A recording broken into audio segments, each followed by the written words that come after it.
Hey guys, I'm Crystal Colt, pastor of adult discipleship here at First Church, and this is the bottom shelf. This is where we put the cookies on the bottom shelf and just talk about issues or things that we just want to make practical, that we want to just wrap our minds around and talk about together just so that we can understand them a little bit better.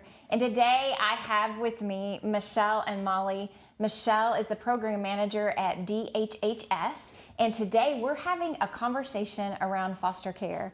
At First Church, we believe in the sanctity of human life, and that's more than just once a year when we talk about the unborn, but it's really about life in general, and that we believe in just supporting that and doing all that we can to be kind of a champion for that all year long in our area and really around the world. And so today, as we have this conversation around foster care, we're just going to ask some questions and have a conversation and hopefully help us all, including myself, understand this a little bit better. And so, Michelle, would you just help me kind of wrap my mind around the scope of the need here in Berrien County, but also then what I could do if maybe I don't feel called to be a foster parent, or maybe I don't have the capacity to be a foster parent right now in my season of life. How could I be involved in the foster care program? Yep. So for starters, we have approximately 200 children who are in foster care, and that's in Berrien County. One thing that that there's a need is additional licensed foster parents. We have, with the Department of Health and Human Services, 55 licensed foster parents, and there's definitely a need for more, given, again, that there's approximately 200 So children. you have 55 licensed foster homes. Correct. But you have 200 children in the foster care system. Yeah. Okay. Now, we do, of course, look at relative placements. Right. Ideally, that's where we would prefer, but if there's no appropriate or relatives who are able to take the children, so then we look at licensed foster parents. Okay. So yeah, there's just a huge need right now, and I would say especially with teen ages and also sibling groups, so either two or more children that they want to take in. Yeah. So tell me some of the practical things that I could do. Like I said, if I don't feel like this is the season of life for me to step into being a foster parent, or maybe I just don't have the capacity or the calling to do that, how could I be a support? So some of the things that we recommend if individuals are not able to be a licensed foster parent is respite for the licensed foster parents. So that's an opportunity for individuals to help the licensed foster parents maybe take in the children for a short period of time, and that could be even as short as a few hours so that they can go to the grocery store without having children with them, or it could be even for a weekend visit. Another way is that we encourage is mentoring. So that's for the foster children, and that can be through two different organizations that I can think of, and that's called Michiana Family Center and CASA. CASA stands for Court Appointed Special Advocate.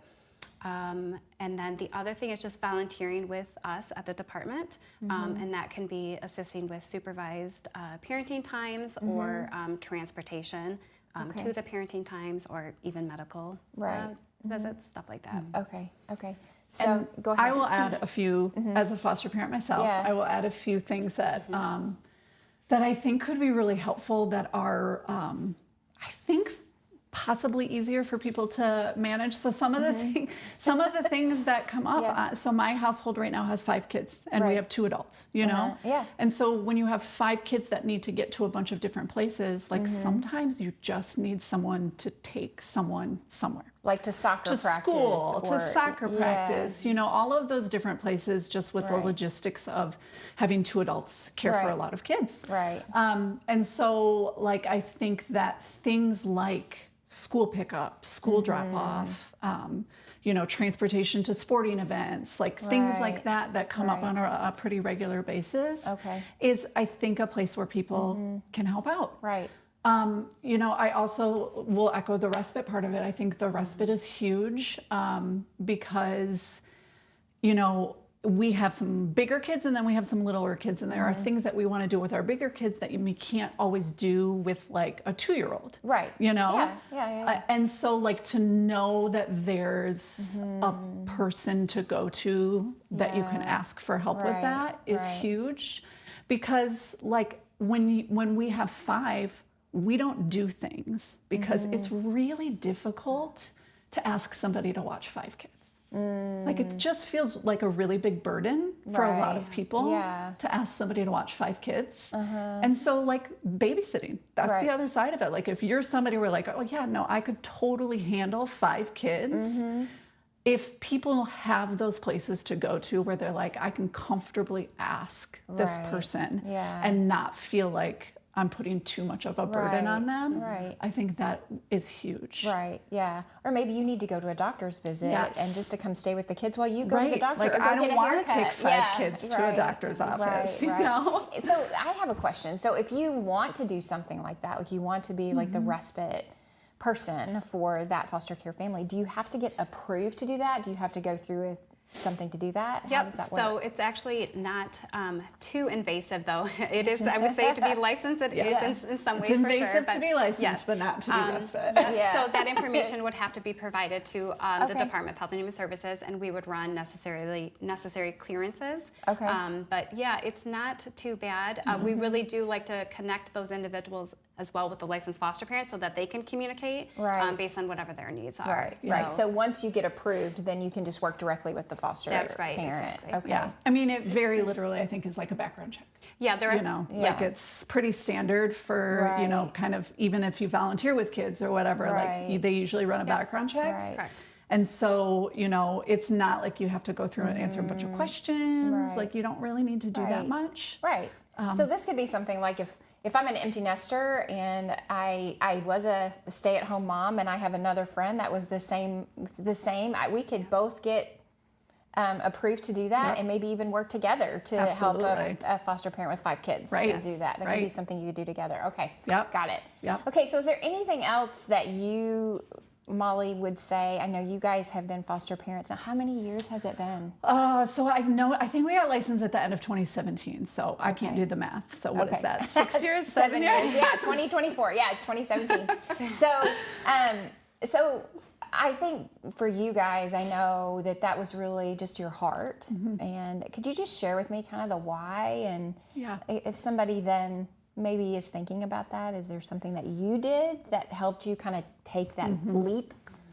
Yeah, so I think that certainly for us, like we always knew, Jeremy and I always knew in some way we would adopt or we would do something that wasn't just like having our own biological kids. And we started into kind of the adoption world and really learned about the need for foster care and just kind of took the step to go that direction because that was the need. That was not at all kind of what I would have planned or kind of expected to do. But as we got into it, we kind of felt like, as we learned more, we were like, we have, I think we call it the emotional resources to be able to manage having kids in and out of our house, you know, to like give them what they need and then let them go, you know, all that kind of thing. And so we kind of just took a step forward and did it. And that's what I would really tell people is that like, there is no convenient time to do it. There's no time that's going to feel like it's the right time to do it because like life just keeps going and it's always super busy and it's always a lot to take care of. And so I would just get started. And we literally got started with like an orientation class. Like we just took the step and said, we're going to go to the class. But like certainly people could talk to me if they had questions about it. I would be happy to do that. And then I wanted to just kind of add to what you said at the beginning. We in our family feel very, very strongly about the idea of caring for kids after they're born. And I think it's really convenient and really easy to say that you don't want to have abortions in the world. I think that's really easy. And it gets a whole lot harder when you have to give up some of your own freedom and your own comfort and your own sanity to actually kind of take care of what happens when kids do come into the world and need care. You know, and so I would just really, really challenge people if that's something that you really care about, like if that's a really important issue for you, then to to really kind of take that uncomfortable next step to say, now I need to really make some sort of sacrifice to actually do that kind of care myself. Right. And maybe that's foster parenting, but maybe it's one of these other things that fits better at the moment. Yeah. You know? Yeah, and I think sometimes we overcomplicate things, right? And then it keeps us from taking that next step. And I think probably just sometimes the lack of understanding is why people don't step into something. So I think my next question for you, if I had questions and I wanted to know more, how would I do that? So I think that my phone number and email will be available. Okay. I am happy to talk to anybody who just wants to know about what it's like to be a foster parent, what the process looks like, how invasive it was, all of those sorts of things. All the things, yeah. I'm happy to talk to anyone who's just kind of curious about that. Okay. And then I think some phone number or something like that. So, of course, you can Google it in terms of, if you're interested in becoming a license. And then that number that would come up is 855-MISH-KIDS. Okay. And then that person would be paired up with a foster parent navigator and talk to them about, additional information. In terms of like volunteering with the department, I would be probably the contact person for that. We could run those clearances and get started. Okay. Yeah, and if you are a member of First Church or you just want to contact the church, we could also get you in contact with either Michelle or Molly and help you kind of walk that out and figure that out. So is there anything else that you guys, I don't want to just like shut it down with those questions. Is there anything else we haven't talked about that maybe we should be talking about, or any questions we should be asking that you can think of? I can't really think of anything specific, more that the kids that come into care, they've experienced a lot of trauma, but they are kids and they are just wonderful. And so not to be like scared or like turned off by the idea of it, I guess. Right. So I think sometimes sharing a win sharing a win in a kid's life. So can you think of like maybe specifically a win that maybe you've had with your kids, or that a story that maybe that's a big win? I know you have to watch and be careful of confidentiality, but just I think sometimes just knowing that you can walk with a kid through a period of time, and even when they go back to their home, that has to just be a win for you as well as the child, right? Right. Yeah, I mean, I have two things in mind. We had a couple kids, and we had one at a time. They were siblings, and they weren't going to go back to their parents. And we were in contact with another foster parent in the Kalamazoo area who had another sibling, because at the moment we could only take one of them at a time. Right. And through that period of time, all three of those kids ended up being adopted together by that's awesome. that family in Kalamazoo. So I think that was, we kind of felt like we did our part of it there, and then it was time for them they could be with their siblings. Yeah. And then, we had another one. We had one who was very, very special to us. She was with us for 9 months. She came to us, I think, when she was 6 weeks old. And so that one was super hard. Right. One was super hard, but she actually was able to go back to her dad. Awesome. And that, I think, was really special. And also just like it was really hard. And so I think one of the things that we hear a lot is, I could never do what you guys do. And I think that's not true at all. Like I tell people all the time, like there's literally nothing special about us. Like we have very regular lives. We both go to jobs. We we are just really regular people. And we have foster kids, and we also have, other kids of our own at home. And I think people worry about that a lot sometimes. They're like, oh, how will my kids be affected? And I just think of all of the wonderful, wonderful things that my kids are learning. Having these kids come in and out of their lives and caring for them in that way and being that person. Right. There are times when there's disagreement and that kind of stuff between siblings, but for the most part, I just think like, what better life lessons could I be teaching my kids than to give of themselves for other people? Right. Yeah, yeah, So. that's good. And also, some of the hardest things we do in life are the most beautiful and the most rewarding, right? Yeah. So, thanks, guys, for this conversation. This was really good. It was very eye-opening for me, and I just appreciate the honesty.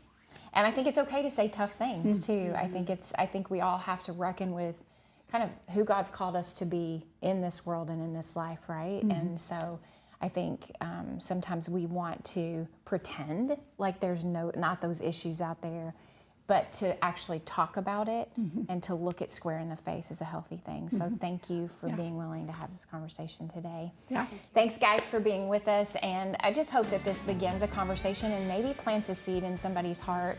And again, if you need information, you can contact the church or Molly or DHHS, and we will gladly help you get connected if you would be interested in helping on the respite side or to just investigate what it might look like to be a foster parent. But also, I would add this: pray for the situation, the foster kids that don't have homes to live in, and also for the foster parents that are kind of boots on the ground, really doing the hard work of loving and being part of the lives of these children. So thanks for joining us, and we'll see you next time.